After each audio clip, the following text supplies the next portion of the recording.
قرآن کی پہلی آیت یہ ہے، الحمدللہ رب العالمین، یعنی شکر ہے خداوند عالم کے لیے۔ قرآن کی اس آیت سے شکر کی اہمیت معلوم ہوتی ہے۔ حقیقت یہ ہے کہ اسلام کے تمام اعمال میں شکر ہی ایک ایسا عمل ہے جس کو انسان اپنی نسبت سے اعلیٰ ترین صورت میں کر سکتا ہے۔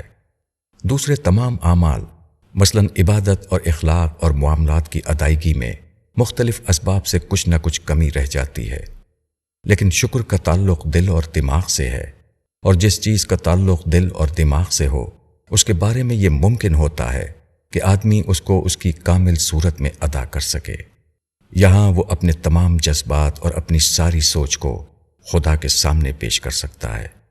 یہی خصوصیت صرف شکر کو حاصل ہے۔ شکر کیا ہے؟ شکر دراصل اعتراف کا دوسرا نام ہے۔ انسانی معاملات میں جس چیز کو اعتراف کہا جاتا ہے اسی کا نام خدائی معاملے میں شکر ہے۔ ہر آدمی کے لیے یہ ضروری ہے کہ وہ اپنے شعور کو اتنا زیادہ بیدار کرے کہ ہر ملی ہوئی چیز اس کو کامل معنوں میں خدا کا عطیہ دکھائی دے۔ وہ کامل جذبہ اعتراف کے ساتھ یہ کہہ سکے کہ خدایا تیرا شکر ہے۔ خدا کی نعمتوں اور رحمتوں کا کامل احساس کر کے یہ کہہ پڑھنا کہ الحمدللہ رب العالمین، یہی شکر ہے، اور یہ شکر بلا شبہ سب سے بڑی عبادت ہے۔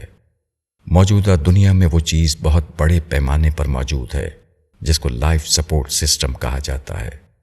یہاں کی ہر چیز اس طرح بنائی گئی ہے کہ وہ کامل طور پر انسان کے لیے موافق اسباب کی حیثیت رکھتی ہے۔ ایسی حالت میں یہ ہونا چاہیے کہ انسان جب اس دنیا میں چلے پھرے اور اس کو استعمال کرے تو وہ شکر اور اعتراف کے جذبے سے سرشار ہو۔ موجودہ دنیا کی تمام قیمتی چیزیں انسان کو سر تسر مفت میں ملی ہوئی ہیں۔ سچا شکر ہی ان چیزوں کی قیمت ہے۔ جو آدمی یہ قیمت ادا نہ کرے اس کی حیثیت اس دنیا میں غاصب کی ہے، اور غاصب کے لیے بلا شبہ سزا ہے، نہ کہ انعام۔ شکر کے احساس کے بغیر اس دنیا میں رہنا بلا شبہ ایک ناقابل معافی جرم کی حیثیت رکھتا ہے، عورت کے لیے بھی اور مرد کے لیے بھی۔ مولانا وحید الدین خان، کتاب معرفت۔